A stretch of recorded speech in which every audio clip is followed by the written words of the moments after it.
Bueno, continuamos entonces con el concepto de representaciones sociales. Habíamos terminado el video anterior señalando que las representaciones se van formando, reformulando, transformando, siempre en virtud de la multiplicidad de discursos a los que uno se expone y además a través de la práctica misma. Digo, no hay nada más eh, ruptural para una representación social, por ejemplo la representación de la mujer, que aquella mujer que no cumple con esa representación y que además uno le tiene afecto o prestigio, etcétera. Justamente porque en su propia práctica desmiente la representación que uno tiene. Así que Así que las representaciones existen en nuestra subjetividad, son sociales porque se han formado en el proceso de socialización, pero al mismo tiempo son individuales, ¿sí? Porque cada uno las va reelaborando de acuerdo a sus propias interacciones con distintos grupos sociales. Entonces decíamos que efectivamente existen porque se forman a través del proceso de socialización de todos los sujetos. No hay representación que no sea social, justamente porque no hay sujeto, no hay individuo que no sea social, salvo que uno naciera este, fuera de la sociedad. Son necesariamente compartidas por algún grupo de pertenencia y de hecho el compartir representaciones sociales acerca de las cosas nos hace sentir partícipes de una comunidad o grupo. No hay justamente en películas, libros, una de las formas más claras de desautomatizar las percepciones es enfrentar culturas donde uno tiene que un personaje tiene que preguntar todo el tiempo qué es lo que están haciendo o no logra entender a la otra cultura porque no entra dentro del marco de sus propias representaciones. Entonces debe formularse nuevas o proyectar sus representaciones para el análisis de esa nueva realidad. Efectivamente funcionan entonces como marca de identificación el hecho de que compartamos determinadas imágenes sobre la realidad. Decíamos que existen efectivamente en la subjetividad de los individuos, ese es su lugar de existencia por excelencia, y que por lo tanto pueden ser captadas, ¿sí? Y analizadas, y es a lo que nos dedicamos los cientistas sociales, en parte en el que estudiamos representaciones e imaginarios, en los actos y en los discursos de esos sujetos. Es decir, lo que es visible, material, son las acciones y discursos a partir de los cuales nosotros podemos imaginar, o no imaginar en realidad, analizar cuáles son las representaciones que sostienen esos actos y discursos. ¿Sí? Bueno, Denise Jodelet, justamente una continuadora de Moscovici, una de sus principales continuadoras de línea directa, va a hablar de que los estudios de las representaciones pueden detenerse en tres momentos, digamos, o tres enfoques distintos de acuerdo a su génesis, que va a ser la sociogénesis, ontogénesis o microgénesis. Sociogénesis es enfocar las representaciones sociales según cómo se forman, en qué condiciones sociales, históricas, dentro de qué imaginarios sociales se forman determinadas representaciones en una cultura. ¿Sí? Las representaciones de la mujer, por ejemplo, en la Baja Edad Media. Bueno, ¿cuál es el marco sociocultural que explica determinada representación?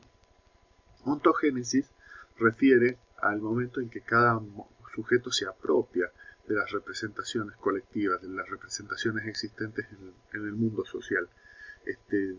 Las incorpora. Tiene que ver sobre todo con estudiar la socialización, es decir, cómo incorporamos representaciones a partir de la familia, la escuela, los amigos.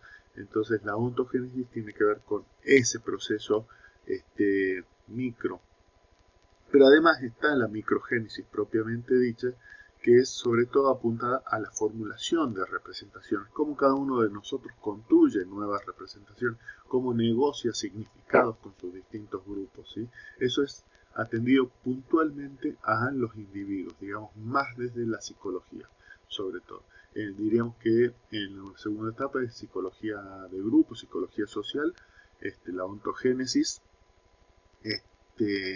y en la primera etapa sociogénesis, sociología, antropología, etc. pero eso para demarcar disciplinas claramente, en realidad están imbricadas unas con otras. Bien, ¿para qué sirven las representaciones sociales? Nos había quedado pendiente.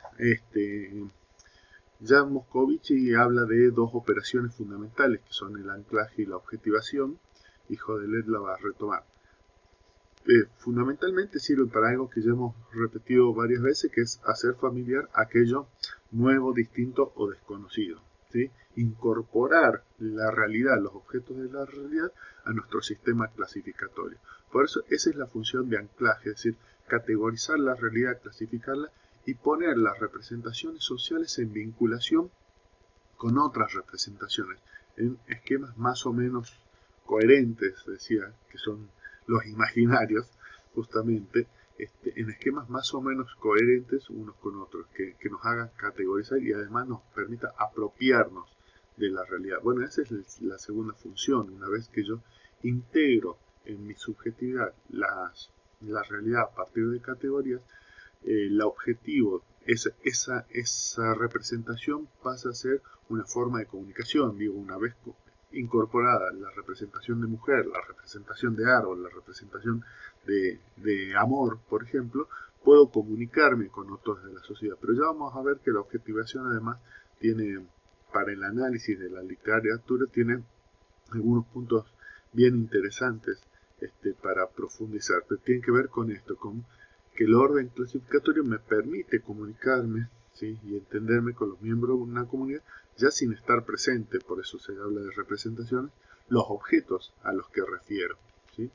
Bueno, vamos a ver algunos tipos de anclaje. Entonces habíamos dicho que el anclaje es la incorporación de nuevas representaciones a las antes conocidas, ¿sí?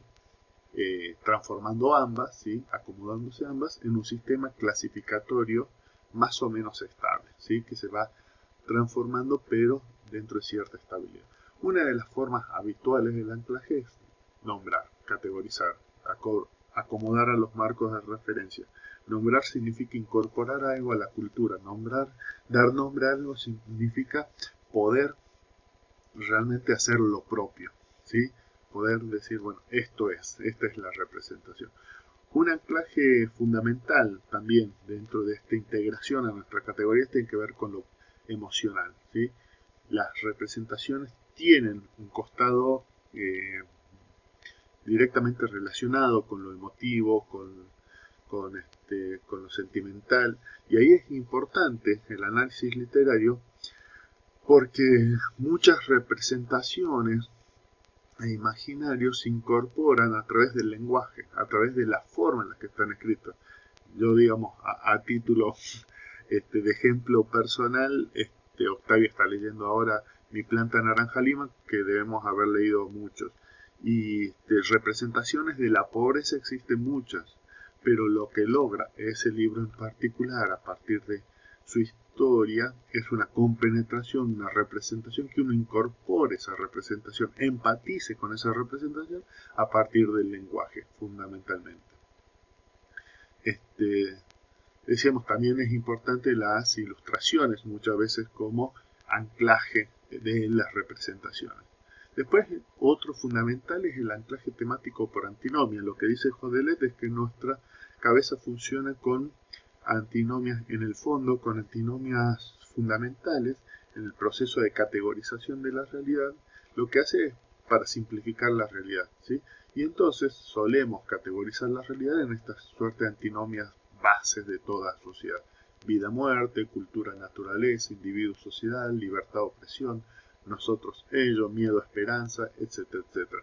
¿Qué quiere decir esto? Que cuando nosotros pensamos las categorías y las representaciones de nuevas realidades, tendemos a acomodarlas en uno y otro. En general, lo desconocido, siempre lo desconocido, lo otro, nos parece como, en principio, como un contrario en nosotros, pero además como un potencial enemigo, ¿sí? Porque no es nosotros, ellos se plantea siempre en amigo, enemigo también como dicotomía básica. Entonces siempre hay un temor, un miedo a lo otro.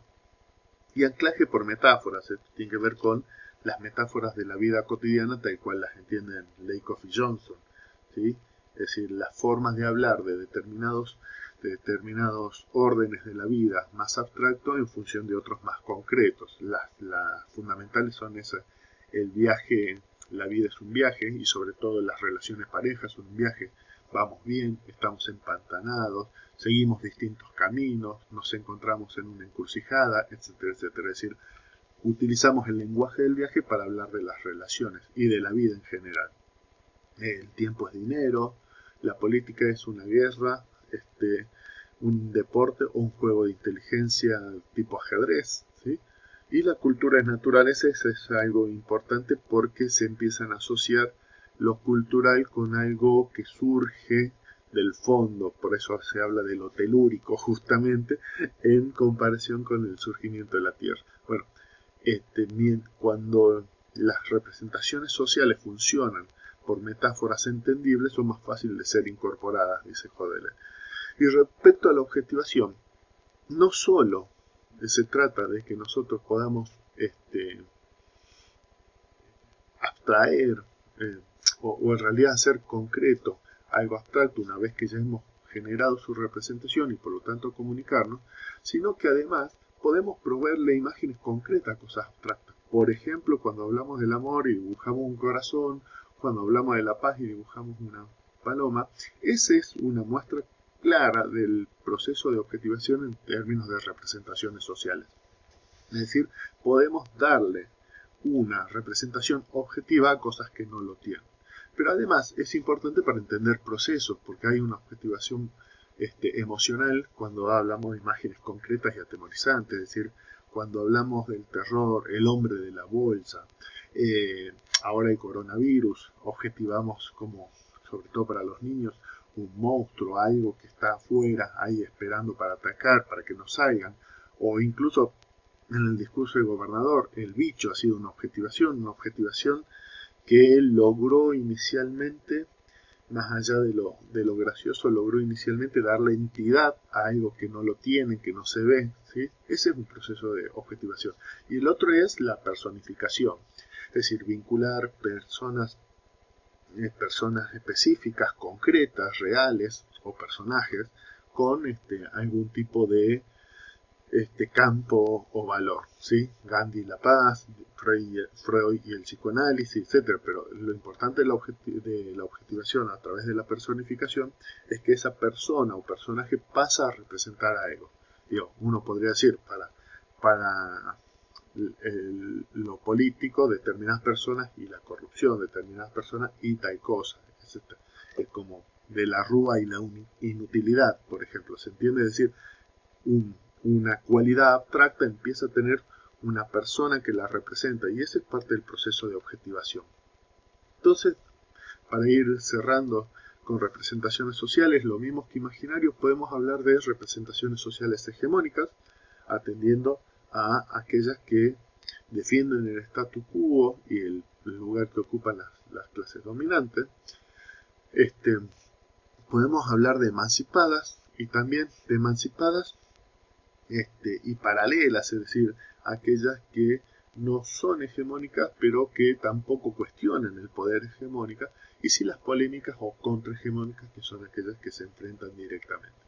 En definitiva, para hacer un resumen de las características fundamentales de las representaciones sociales, tienen figuratividad y simbolismo, es decir, representan a objetos o procesos abstractos en nuestra mente, y además tienen un valor social, no solo individual. La función de anclaje fundamentalmente nos permite integrar las categorías, la nueva realidad a través de categorías en un sistema cognitivo que podemos llamar a priori imaginarios, y ese va a ser el siguiente y último video. Además hay creatividad e imaginación, es decir, no todo es imposición ni determinismo social, sino que el sujeto, a través de su experiencia y su exposición a múltiples discursos y grupos, puede generar nuevas representaciones con capacidad de comunicarlas o no, digamos, es decir, siempre con capacidad de comunicarlas, pero tiene que ver con la función de poder. Por eso se transforman todo el tiempo. Y es importante la dimensión afectiva. Bueno, llegamos hasta aquí con representaciones y ahora vamos a elaborar una propuesta propia sacada de nuestro proyecto para discutir. Muchas gracias.